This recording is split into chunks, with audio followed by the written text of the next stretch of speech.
नमस्कार साथियों, कैसे हो आप लोग। मैं बहुत अच्छा हूँ। उम्मीद करता हूँ कि आप भी बहुत अच्छे होंगे। मैं आपके लिए मोटिवेशनल क्वाट्स लेके आया हूँ। ये मोटिवेशनल क्वाट्स जो है वो बहुत ही ज़्यादा काम आते हैं। ये बहुत ही अच्छे होते हैं और ये इंग्लिश वाले विशेषकर इनको हम अगर हिंदी में पढ़ें या फिर हम इनको सीखें, इनको अच्छी तरह से पालन करें तो हमारी लाइफ में बहुत अच्छा परिवर्तन ला सकते हैं। जोग्राफी बाई आई सिंह हमारे यूट्यूब चैनल का नाम है जिस पर यह वीडियो अपलोड किया जा रहा है, और जोग्राफी बाई जय सिंह हमारे एपी एप्लीकेशन का नाम है। हमारे मोटिवेशनल वीडियोज़ में आपका स्वागत है। हम इसे स्टार्ट करते हैं। Apply the law of three, यानी कि हमारे को लाइफ में 3 नियम अपनाने चाहिए। कौन कौन से नियम अपनाने चाहिए? डू वाट यू कैन, यानी आपको वो करना चाहिए जो आप कर सकते हो। विथ वाट यू हैव, और किसके साथ करना है? जो जो आपके पास में है उसके साथ करना है। वेयर यू आर, और जहाँ आप हो वहाँ से स्टार्ट करें। ठीक है, ये है द अप्लाई द 3 रूल। कौन कौन से हैं? ये हो गए डू वाट यू कैन, वो आप वो करो जो आप कर सकते हैं। विथ वाट यू हैव, जो आपके पास में है उससे कर सकते हो। और वेयर यू आर, जहाँ पर आप हो उससे आप ये कार्य कर सकते हो। फिर है problems are a part of life. हमारी लाइफ होती है ना, उसमें बहुत सारे प्रॉब्लम्स होते हैं। बहुत सारे लोग होते हैं ऐसे सोचते हैं कि यार इतनी सारी प्रॉब्लम्स मेरे पास ही हैं, किसी और के पास नहीं है। लेकिन दोस्तों ऐसा नहीं होता है। हमारी लाइफ में विभिन्न लोगों के साथ अलग अलग तरह की प्रॉब्लम्स होती हैं, उनको हमें अच्छे से फेस करना चाहिए। तो problems are a part of life and facing them is an art of life. और उन प्रॉब्लम्स को हम कैसे फेस करते हैं वो जो है वो लाइफ की आर्ट कहते हैं उसको। वो ही एक कला होती है कि किस तरह हम दिक्कतों को, प्रॉब्लम्स को सॉल्व करते हैं। नेक्स्ट जो मोटिवेशनल क्वार्ट्स है वो है दिस इज़ प्रोग्रेस, यानी कि प्रोग्रेस क्या होती है, यानी कि उसमें इंक्रीज होना चाहिए। तो पहले हम देखते हैं प्रोग्रेस में सभी गोले हैं उनमें प्रोग्रेस होती जा रही है। पहले कम थी, बाद में ज़्यादा हो गई। This is also progress. और प्रोग्रेस ये है कि पहले और लास्ट वाले में अगर हम देखें तो वो भी प्रोग्रेस हो रही है, मतलब उसमें थोड़ा थोड़ा बढ़ते बढ़ते बढ़ते थोड़ा इंक्रीज़ हुआ है। इंक्रीज हो रहा है तो प्रोग्रेस होगी, और अगर इंक्रीज नहीं होता है तो वो प्रोग्रेस होगी। And so is this. और थर्ड वाला है उसमें पहले सबसे कम, फिर बहुत ज़्यादा हो गया, फिर ज़्यादा, फिर कम, फिर कम, फिर बहुत ज़्यादा। तो ये भी एक तरह की प्रोग्रेस है, लेकिन इसमें जो है कंसिस्टेंसी दिखाई नहीं देती। पहले कम था, फिर दूसरे में बहुत ज़्यादा हो गया, फिर वापस कम हो गया। तो ये इंक्रीज और डिक्रीज ज़्यादा होने के कारण लाइफ में उतना उपयोगी नहीं है। फिर है पेरेटोज लो, पेरेटो का नियम। पेरेटो का नियम क्या है कि हमारे पास जो 20% होता है ना, उसमें से 80% काम हो जाता है।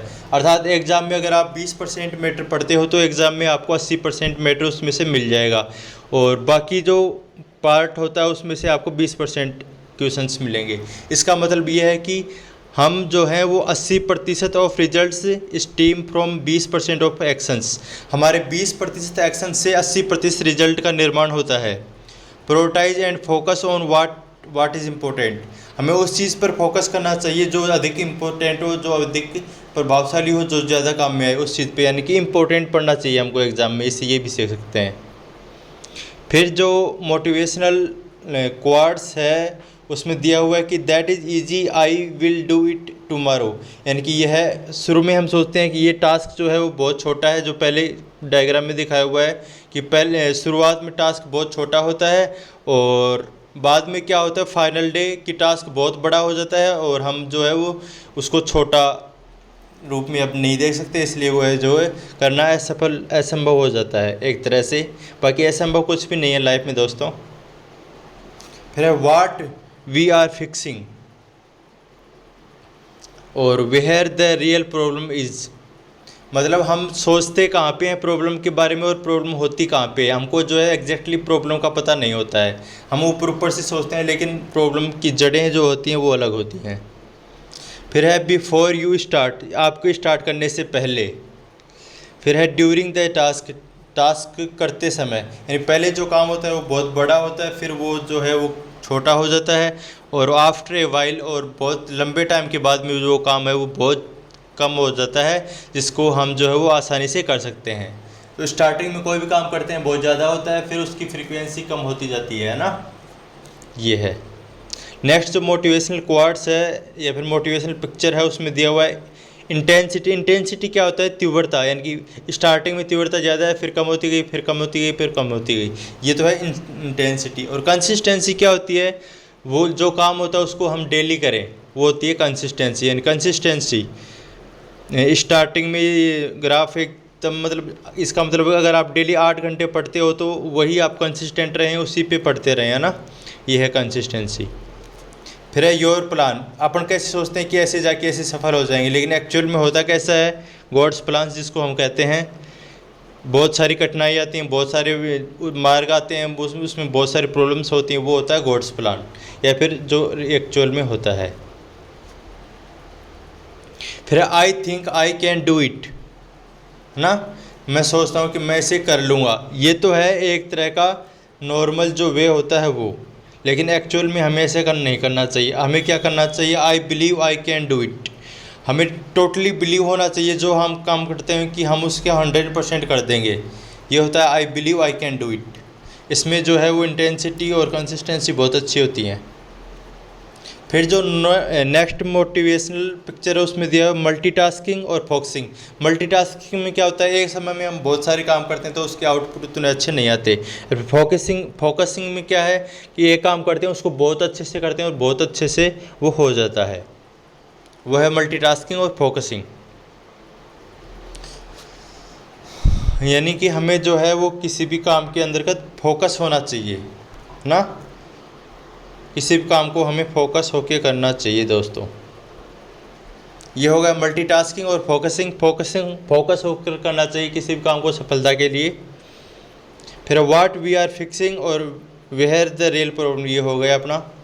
If you do one thing to better yourself every day, imagine where you will be in a year. इसका मतलब है कि अगर आप अपने को डेली थोड़ा थोड़ा इम्प्रूवमेंट लाएँ लाइफ में या फिर कुछ काम करने में, तो आप सोचिए कि आप एक लाइफ के बाद, एक ईयर यानी एक साल के बाद में कितना आगे पहुंच जाएंगे। ठीक है। फिर नेक्स्ट जो मोटिवेशनल पिक्चर है उसमें दिया हुआ है कि don't work hard, work intelligent. हमें हार्ड वर्क नहीं करना चाहिए। जैसे ये पहला है ना, पहला ये जो आदमी है और ये इस बक्से को ले जा रहा है आयताकार रूप में, तो इसको ऐसे लेके जा रहा है, फिर उसमें ज़्यादा एनर्जी लग रही है।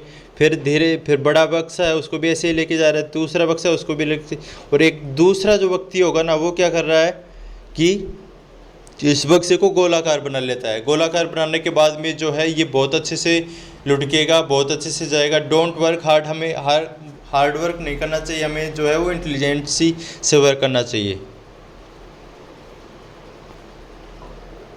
इसके बाद में जो मोटिवेशनल पिक्चर है उसमें दिया हुआ है कि the best use of imagination is creativity. यानी कि जो भी हम काम करते हैं उसका बेस्ट यूज क्या है? क्रिएटिविटी है।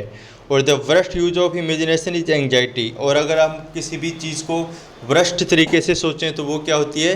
एंग्जाइटी होती है। मतलब अपने को जो भी काम करना होता है ना उसको अच्छे से करना चाहिए, फोकस होकर करना चाहिए, पूरे तन मन धन से करना चाहिए। ठीक है, अपने को एंग्जाइटी नहीं लेनी है। फिर जो अपने पास में मोटिवेशनल पिक्चर है उसमें दिया हुआ है कि फेलियर्स, ये तो है फेलियर्स इधर वाले वक्र में, और दूसरे में क्या है? Life change idea. मतलब लाइफ में बहुत सारे फेलियर के बावजूद अगर आप सफलता पा जाते हैं तो वो इसको दर्शाता है। यानी ठीक है ना, यानी कि स्टार्टिंग में बहुत सारी प्रॉब्लम्स होती हैं और एंड में बहुत सारी प्रॉब्लम्स अगर हम सॉल्व कर लेते हैं तो नहीं रह जाती और अच्छा वर्क मिल जाता है उसमें। फिर है हैप्पीनेस, यानी कि सुख होता है ना वो बांटने के साथ में बढ़ता है, और दुख जो होता है वो बांटने के बाद में घटता है। इंटेंसिटी हो गई, और कंसिस्टेंसी ये वक्र मैंने आपको बता दिया है। और नाउ यानी जब हम काम को स्टार्ट करते हैं, फिर एक वीक में, फिर एक मंथ में, फिर एक साल में। ठीक है, मतलब अगर हम किसी भी कार्य को कंसिस्टेंटली अच्छे से करते रहते हैं तो उसमें जो है वो बहुत आपको जो है महारत हासिल हो जाती है और उसको आप आसानी से कर पाते हो लास्ट में। फिर है people do not decide their failures. यानी कि जो लोग होते हैं वो अपने फेल्योर को डिसाइड नहीं करते। ठीक है ना, वो क्या डिसाइड करते हैं? They decide their habits and their habits decide their future. वो अपनी हैबिट्स को डिसाइड करते हैं और जो हैबिट्स होती हैं वही उनके फ्यूचर को डिसाइड करता है। ठीक है, तो ये था आज का motivational video. Geography by I Singh हमारे यूट्यूब चैनल का नाम है, जिसको आप ज़रूर सब्सक्राइब करें। और जोग्राफी बाई जय सिंह हमारे एपी एप्लीकेशन का नाम है, जिस पर सभी प्रकार की टेस्ट सीरीज चल रही हैं। आप टेस्ट सीरीज़ को ज्वाइन करें। और इसके साथ ही मैं आपको बता दूं कि मैं पेपर थर्ड की क्लासेज लेकर आया हूं। पेपर थर्ड की क्लासेज आपको जो है वो geography by I Singh YouTube channel पे मिलेंगी। पेपर थर्ड की क्लासेज निःशुल्क हैं और मैं उनमें पढ़ा रहा हूँ, बहुत अच्छा मैटर दे रहा हूँ। ठीक है साथियों, और हमारे साथ जुड़ने के लिए बहुत बहुत धन्यवाद। Thank you so much.